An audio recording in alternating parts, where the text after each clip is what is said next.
కుట్టుకున్నా మనము నేత నిలువ ఉంటుంది కదా, ఆ నిలువే మనం కుట్టుకోవాలి. ఇట్లా అడ్డం మాత్రం వేయకూడదు. ఎప్పుడు ఇట్లనే మనకు నేత ఎట్లా నిలువ వచ్చింటారో ఈ నిలువుగానే మనం కుడితే బాగుంటాయి.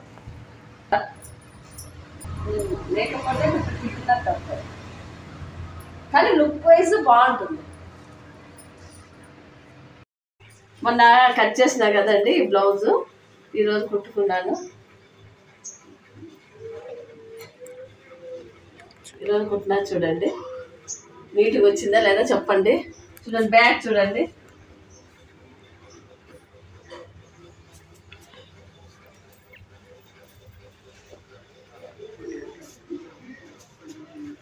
బాగుందా? ఓకేనా? సబ్స్క్రైబ్ చేయండి, షేర్ చేయండి, లైక్ చేయండి, కామెంట్ చేయండి. Thank you.